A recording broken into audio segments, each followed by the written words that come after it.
Assalamualaikum warahmatullahi wabarakatuh. Saya Sheryl Asyifa Dewanti. Di sini saya akan mempresentasikan untuk nilai UTS saya dengan materi konsep pendidikan moderasi Islam, prinsip-prinsip, dan landasan normatif historis. Yang pertama adalah konsep moderasi Islam. Pendidikan secara etimologi berasal dari bahasa Yunani, yakni dari kata pedagogi yang tersusun dari kata paies yang berarti anak dan agogos yang berarti membimbing. Jadi pendidikan memiliki arti bimbingan yang dilakukan terhadap anak. Sedangkan menurut KBBI, pendidikan berasal dari kata didik yang diberi imbuhan awalan pe dan di akhiran an. Imbuhan pada kata didik tersebut mengandung arti cara atau proses dalam mendidik. Oleh sebab itu, pendidikan kemudian didefinisikan sebagai proses untuk mengubah sikap dan tata laku seseorang atau sekelompok orang dalam angka mendewasakan melalui proses pendidikan dan pengajaran. Pendidikan adalah hal mutlak yang wajib dimiliki oleh semua individu di dalam setiap ajaran agama, menganjurkan agar setiap individu wajib berusaha untuk mendapatkan pendidikan. Pendidikan formal adalah pendidikan yang sering disebut persekolahan, yaitu SD, SMP, SMA, dan perguruan tinggi. Pendidikan non-formal itu seperti TPA, PAUD. Pendidikan informal bisa dilaksanakan di majelis taklim atau organisasi keagamaan, masjid, paguyuban, karang taruna. Islam secara terminologi berarti tauhid atau kekuasaan Tuhan yang diturunkan oleh Allah Subhanahu wa taala kepada Nabi Muhammad SAW yang isinya bukan hanya mengatur hubungan manusia dengan Tuhan, melainkan juga mengatur hubungan manusia dengan manusia dan alam jagat raya. Moderasi juga dapat diartikan kemampuan berpendapat atau tindak laku. Islam adalah agama rahmatan lil alamin, sehingga agama perlu dimanifestikan untuk menjadi problem solver dalam mengatasi persoalan-persoalan bangsa. Pendidikan adalah hal mutlak yang wajib dimiliki oleh semua individu.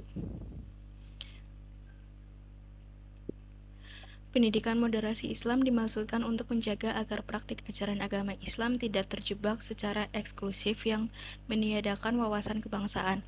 Maka dari itu, pendidikan moderasi Islam perlu hadir untuk menciptakan keseimbangan dalam kehidupan kebangsaan dan beragama. Lalu yang selanjutnya, latar belakang munculnya gerakan pemikiran moderasi Islam. Wasatiyah adalah ajaran Islam yang mengarahkan umatnya agar adil, seimbang, bermaslahat, dan proporsional, atau sering disebut dengan kata moderat, dalam semua dimensi kehidupan. Wasatiyah atau moderasi saat ini telah menjadi diskursus dan wacana keislaman yang diyakini mampu membawa umat Islam lebih unggul dan lebih adil serta lebih relevan dalam berinteraksi dengan peradaban modern di era globalisasi dan revolusi industri, informasi dan komunikasi. Wasatiyah Islam bukanlah ajaran baru atau ijtihad baru yang muncul di abad 20 Masehi. Tapi wasatiyah Islam atau moderasi Islam telah ada seiring dengan turunnya wahyu dan munculnya Islam di muka bumi pada 14 abad yang lalu.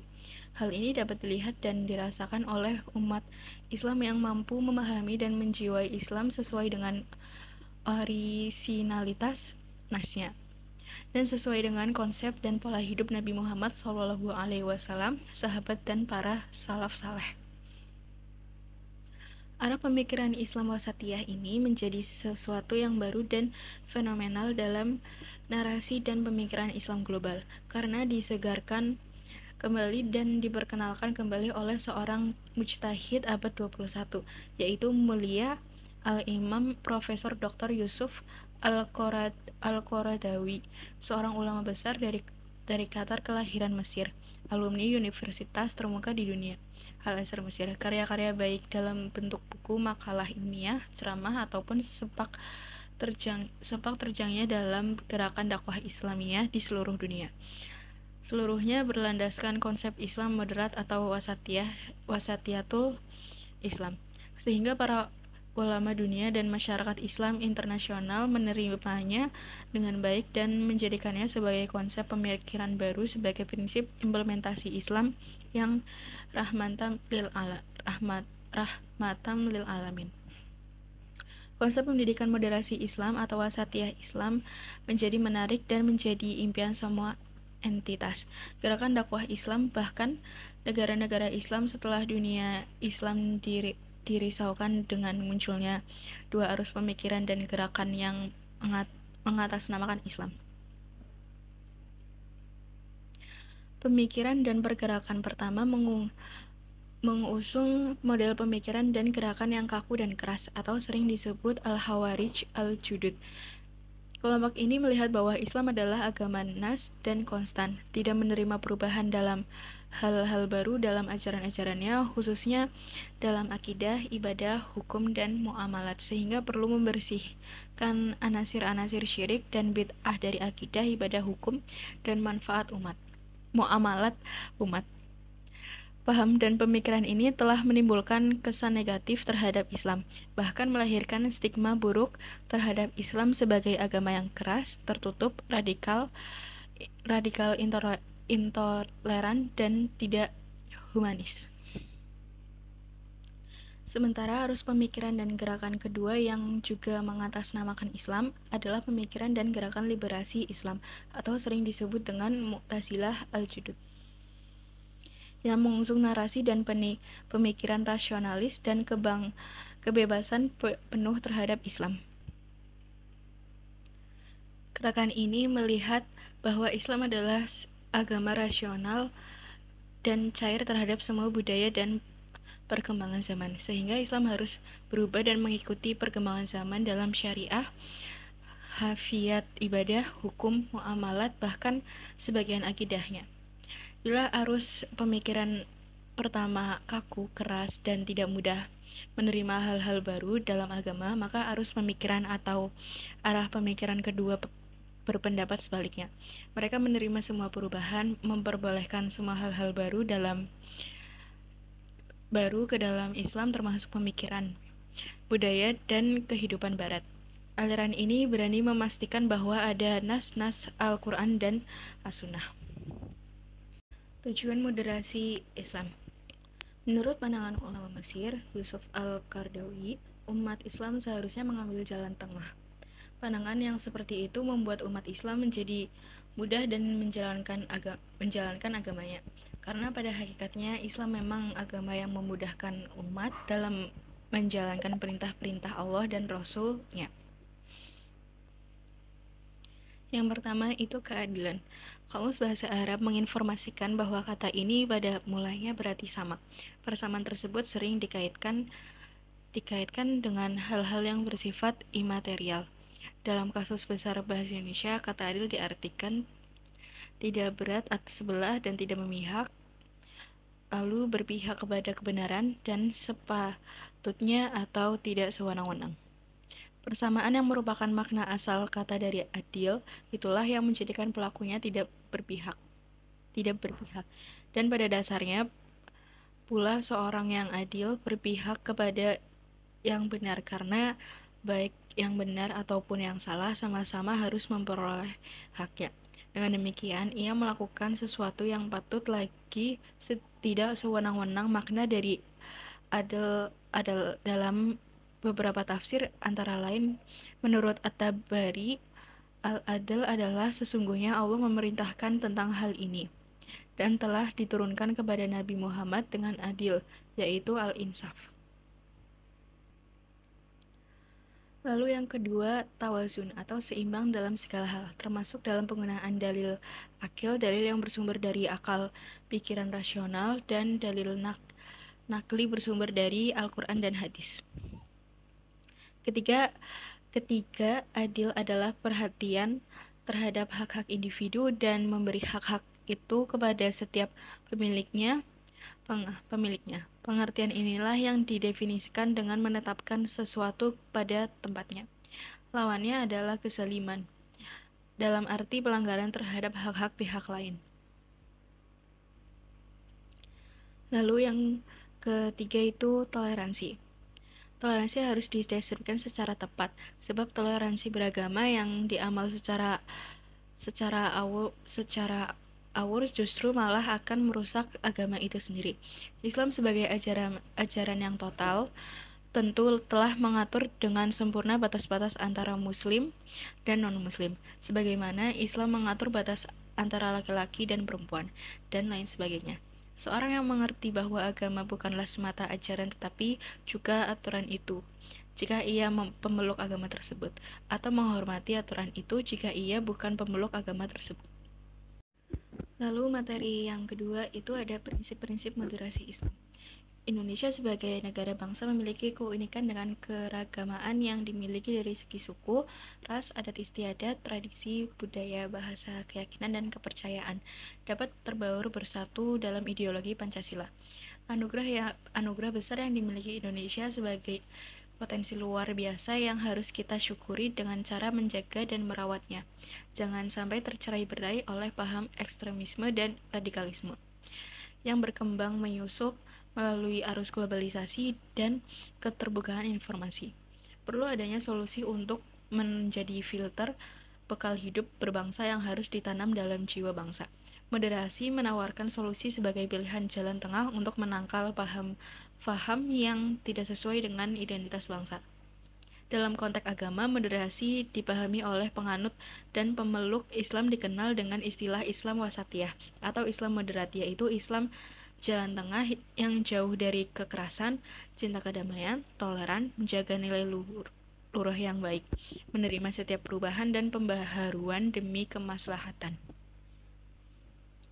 Adapun prinsip moderat dalam Islam yaitu tawasud mengambil jalan tengah, tawasun berkeseimbangan, iktidal lurus dan tegas, tasamuh toleransi, musawah persamaan, syura itu musyawarah, islah reformasi, 8 aulawiyah, mendahulukan yang prioritas, lalu tawatur wa ibtikar, dinamis dan inovatif dan tahadur, yaitu berkeadaban.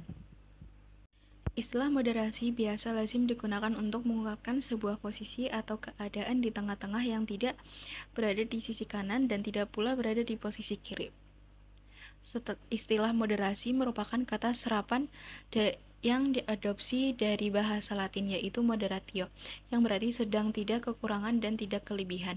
Dalam hubungannya dengan beragama, moderasi dipahami dalam istilah bahasa Arab sebagai wasat atau wasatiyah, sedangkan pelakunya disebut wasit. Kata wasit sendiri memiliki beberapa makna, yaitu penengah, pelantara, dan pelerai. Dari uraian definisi yang diungkap secara terminologi tersebut, makna moderasi sebagai pemahaman sikap terpuji yang dibangun dengan ajaran yang lurus, pertengahan, tidak kurang dan tidak lebih dalam berpikir, bertindak, dan berperilaku, sehingga menjadikan seseorang tidak ekstrim dalam menyikapi hal tersebut, segala hal. Dalam konteks agama, moderasi dipahami oleh penganut dan pemeluk Islam dikenal dengan istilah Islam wasatiyah atau Islam moderat, yaitu Islam jalan tengah yang jauh dari kekerasan, cinta kedamaian, toleran, menjaga nilai luhur yang baik, menerima setiap perubahan dan pembaharuan demi kemaslahatan, menerima setiap fatwa karena kondisi geografis, sosial, dan budaya.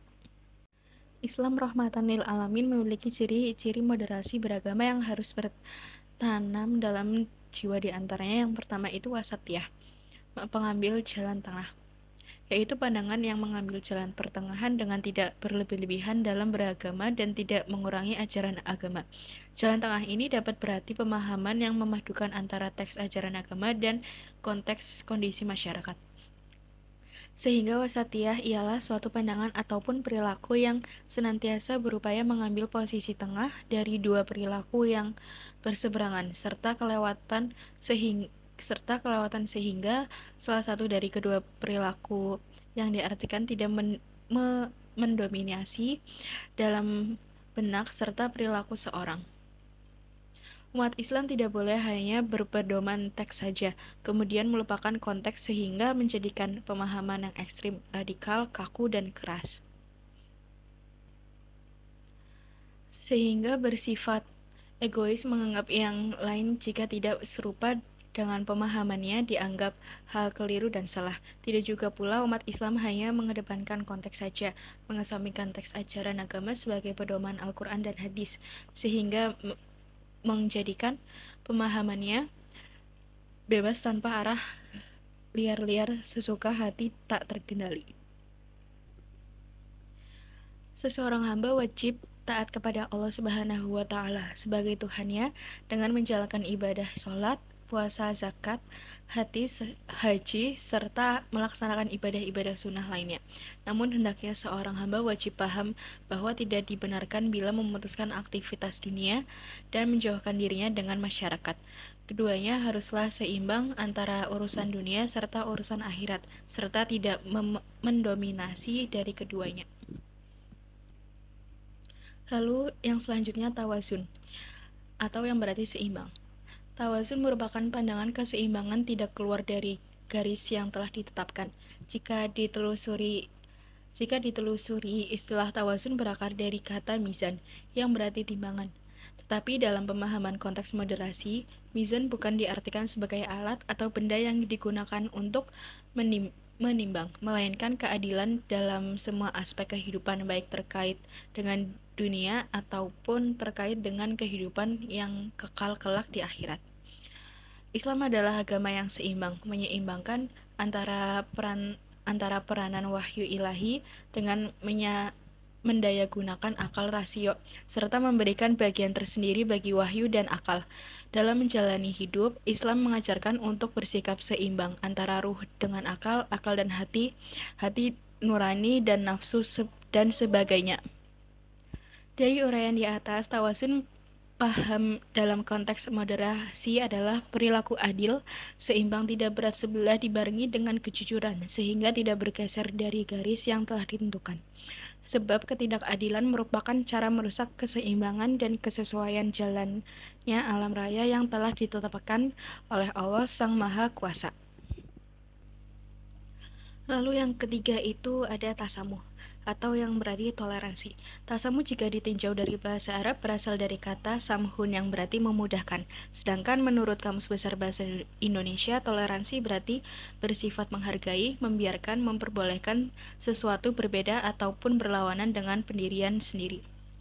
Jadi dapat disimpulkan bahwa toleransi merupakan perilaku menghargai pendirian orang lain. Menghargai bukan berarti membetulkan, terlebih bersepakat mengikuti dan membenarkannya. Dalam hal beragama, tidak dibenarkan toleransi dalam ranah keimanan dan ketuhanan. Tata cara ibadah harus sesuai dengan ritual dan tempatnya masing-masing. Moderasi memandang bahwa setiap agama benar menurut kepercayaan bagi para penganutnya masing-masing, dan tidak dibenarkan menganggap bahwa semua agama itu benar dan sama. Toleransi hanya boleh dilakukan dalam ranah sosial dan kemanusiaan untuk menjaga kerukunan dan persatuan. Lalu yang selanjutnya, syuro, yang berarti musyawarah. Istilah syuro berakar dari kata syawara yusawiru, yang memiliki arti memberikan penjelasan, menyatakan, atau mengambil sesuatu. Bentuk lain dari kata syawara ialah tasyawara, yang berarti perundingan, saling berdialog, bertukar ide. Sedangkan syawir memiliki pengertian mengajukan pendapat atau bertukar pikiran. Jadi musyawarah merupakan jalan atau cara untuk menyelesaikan setiap masalah dengan jalan duduk bersama, berdialog, dan berdiskusi satu sama lain untuk mencapai mufakat dengan prinsip kebaikan bersama di atas segalanya. Dalam konteks moderasi, musyawarah merupakan solusi untuk meminimalisir dan menghilangkan prasangka dan perselisihan antara individu dan kelompok. Karena musyawarah mampu menjalin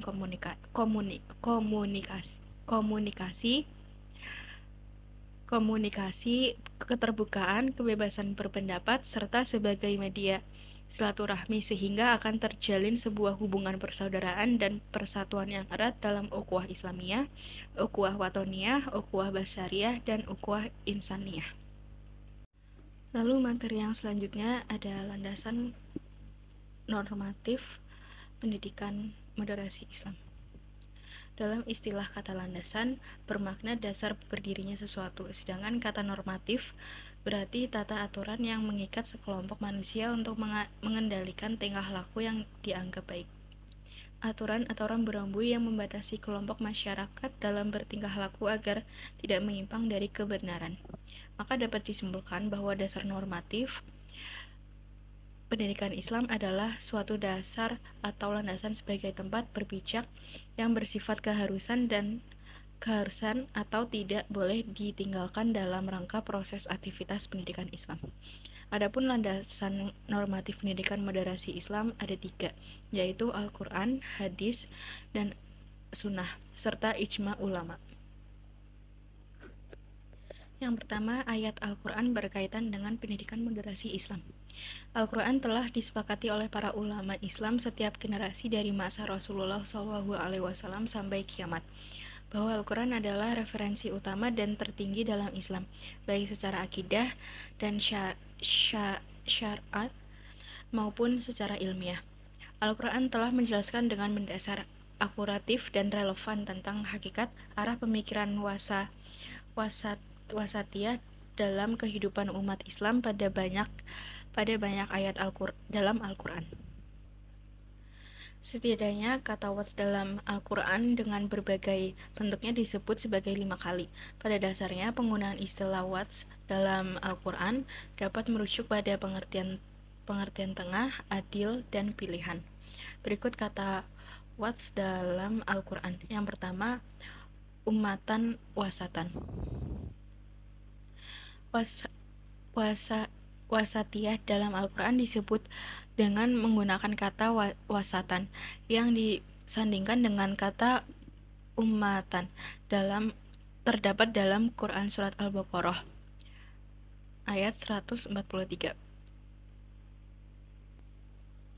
Beberapa pendapat mengenai pemakna kata ummatan wasatan dari para ulama. Yang pertama, Said Al-Hudri, Nabi Shallallahu Alaihi Wasallam menjelaskan makna ummatan wasatan dalam ayat ini adalah keadilan. Lalu yang kedua, At-Tabari menjelaskan makna wasatan bisa berarti posisi paling baik dan paling tinggi. Yang ketiga, Al-Qurtubi, wasatan adalah keadilan karena sesuatu yang paling baik adalah yang paling adil.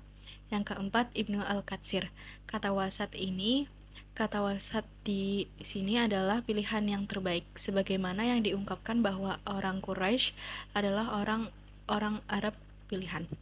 Yang kelima, para ahli tafsir lain seperti Abdurrahman As-Sadi dan Rashid Ridho menafsirkan bahwa makna wasatan dalam ayat ini adalah keadilan dan kebaikan. Lalu yang kedua itu wusto. Masih dalam surah yang sama terdapat kata wusto, yaitu dalam Al-Baqarah ayat 238. Para ahli tafsir seperti At-Tabari berkata bahwa maksudnya adalah sholat asar karena terletak di tengah-tengah sholat antara subuh dan zuhur serta maghrib dan isya. Menurut Ibnu Al-Jauzi, maksud ayat ini ada 3 makna. Pertama, terkait dengan sholat yang terletak pada pertengahan, kedua, paling tengah ukurannya, dan ketiga, karena paling afdol kedudukannya. Jadi tidak ada kata makna lain dari kata wusto dalam ayat ini selain paling tengah, paling adil, dan paling baik. Lalu yang ketiga itu ada aus. Kata ausat terdapat dalam Quran Surat Al-Maidah ayat 89.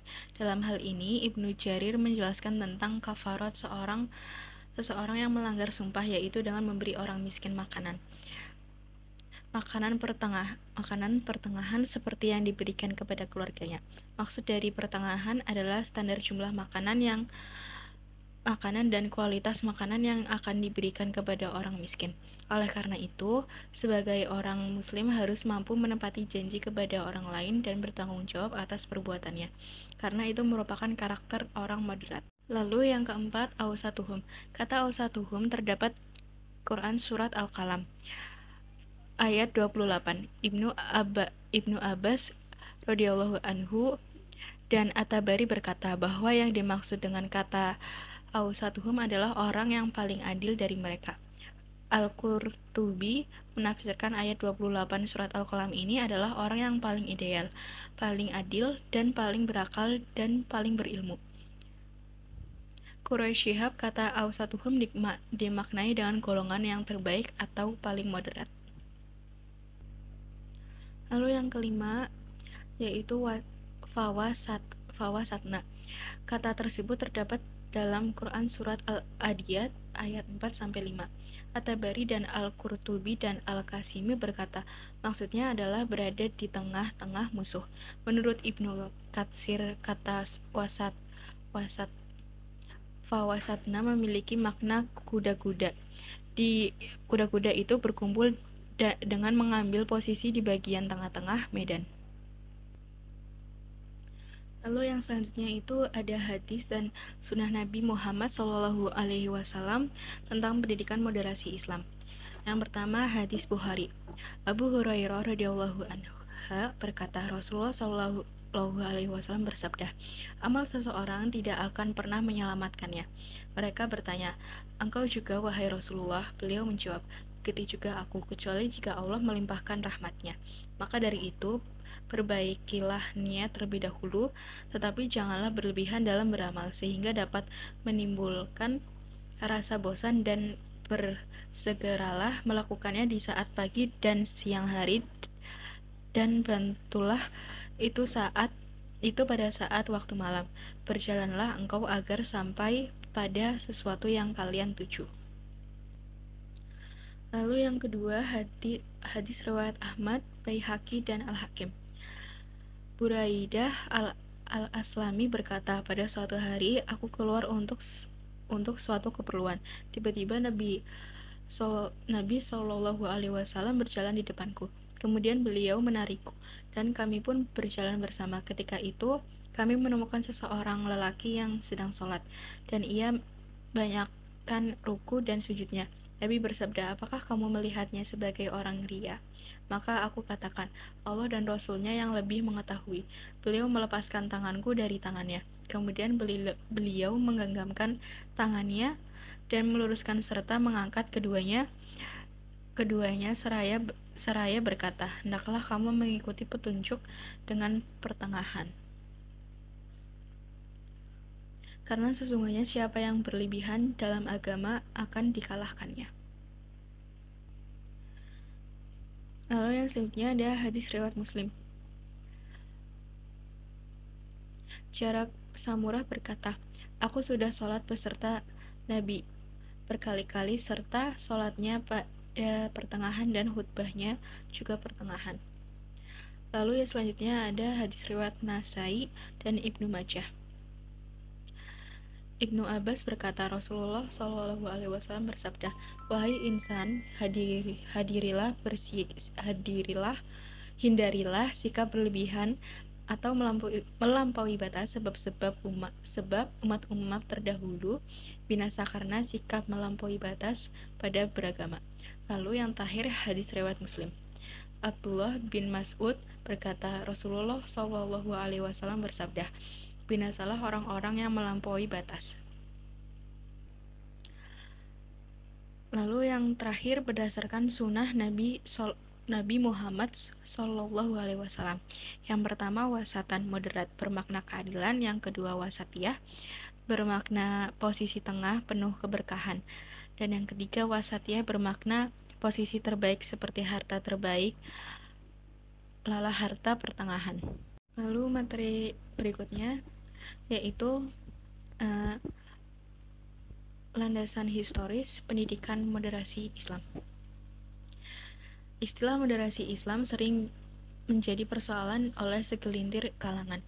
Moderasi memiliki arti spektrum hubungan antara manusia yang menerima kebijakan membantu terwujudnya harmoni sosial serta keseimbangan hidup dalam bermasyarakat.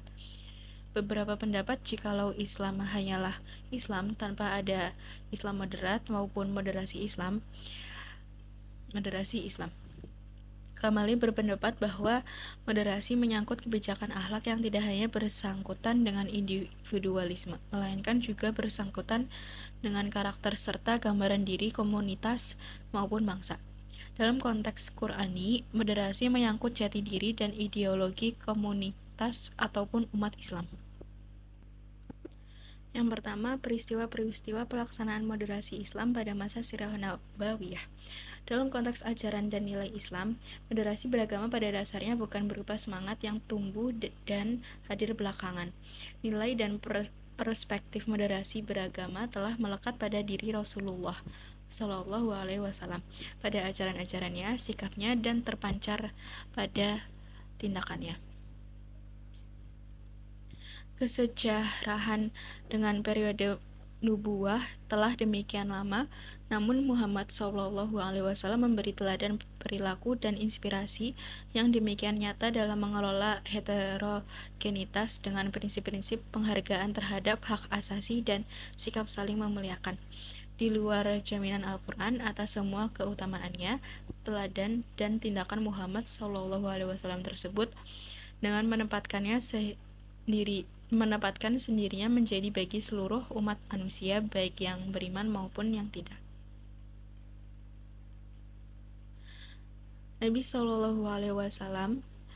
Nabi Muhammad SAW diutus oleh Allah Subhanahu wa Ta'ala sebagai bentuk rahmat dan rasa kasih sayang, karunia, dan nikmat yang diberikan kepada makhluknya di seluruh alam semesta. Rahmatan lil alamin menunjukkan bahwa kehadiran Rasulullah di tengah kehidupan masyarakat mewujudkan rasa perdamaian dan ketentraman bagi alasan semesta dan manusia tanpa membedakan agama, suku, dan ras. Rasulullah menjadi rahmat bagi semesta, termasuk di dalamnya adalah hewan, tumbuhan, dan lingkungan. Kehadiran Muhammad Shallallahu Alaihi Wasallam adalah sebuah kesemestaan yang mengatasi waktu dan tempat, karena bukan saja menawarkan ajaran, tetapi lebih jauh adalah rahmat yang dianugerah Allah.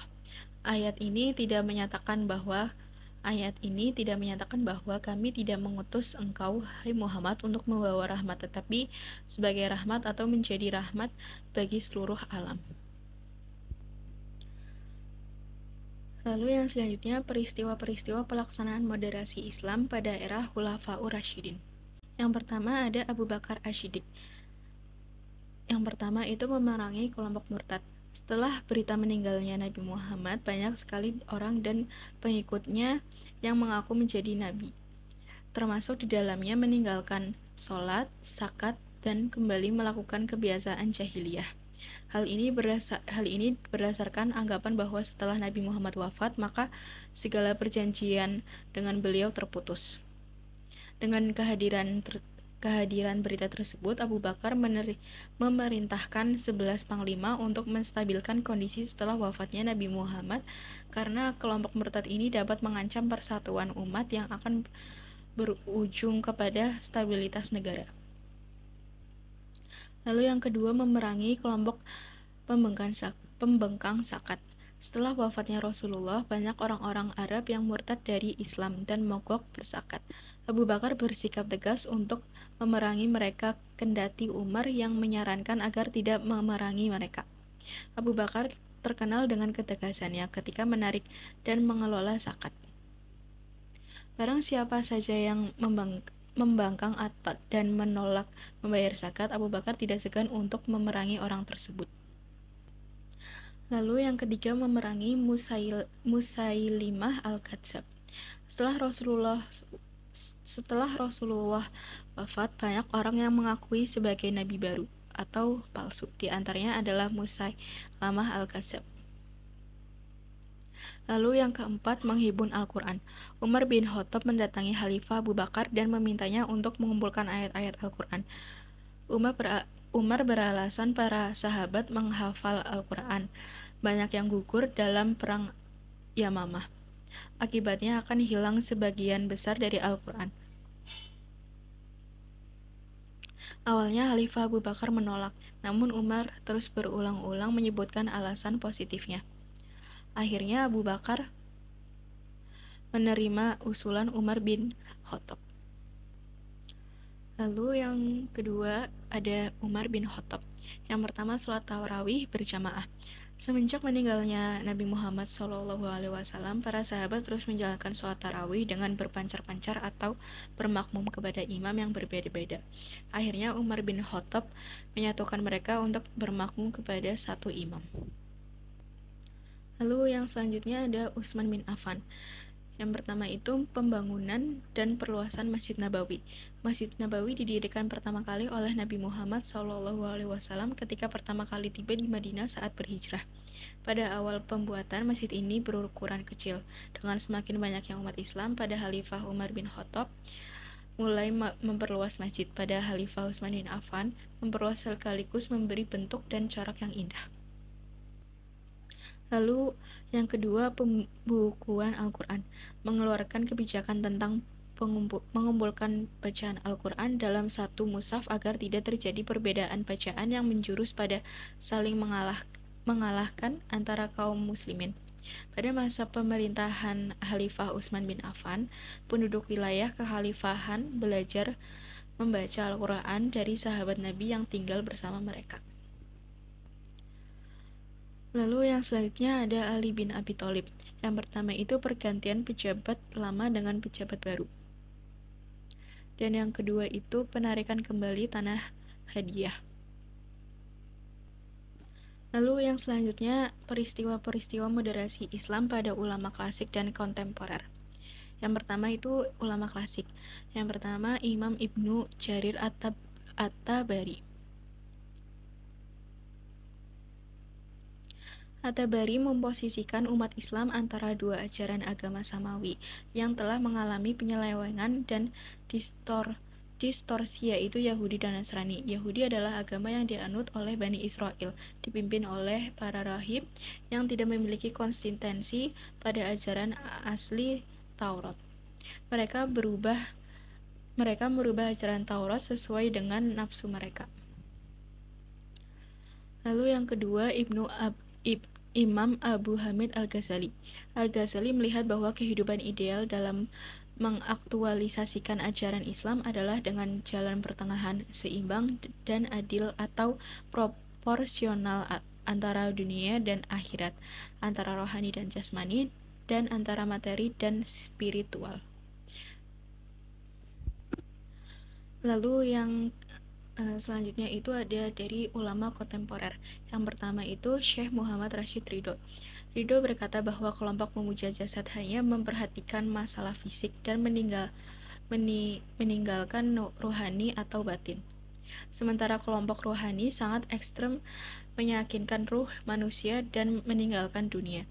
Kelompok pertama berkata, tidak ada kehidupan kecuali hidup kita di dunia ini. Kita mati dan hidup, dan tidak ada yang mematikan kita kecuali waktu. Kelompok ini sama dengan hewan dan mereka menolak semua keistimewaan rohani.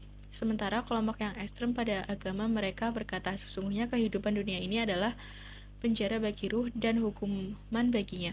Maka kita harus membedakan diri kita dari dunia dengan cara meninggalkan semua nikmat jasmani dan menyiksanya, menghancurkan semua hak-hak nafsu dan melepaskan dari semua yang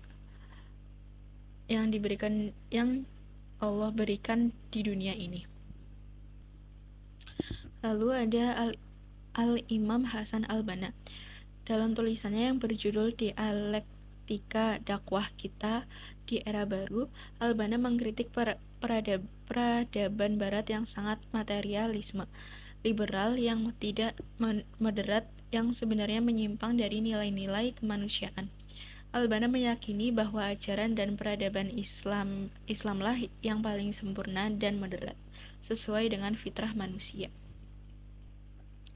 Lalu ada Al-Imam Muhammad Abu Zahra.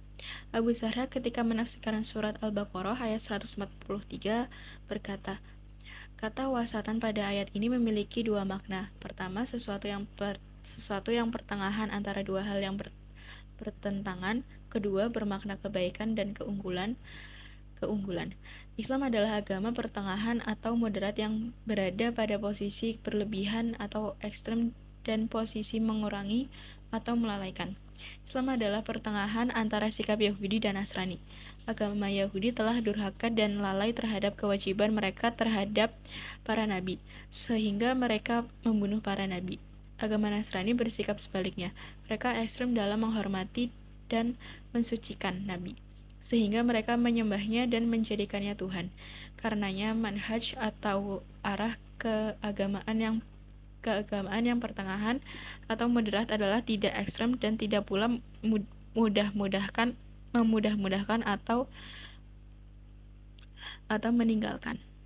Sekian presentasi dari saya. Bila ada kesalahan kata atau perbuatan, mohon dimaafkan. Sekian, wassalamualaikum warahmatullahi wabarakatuh.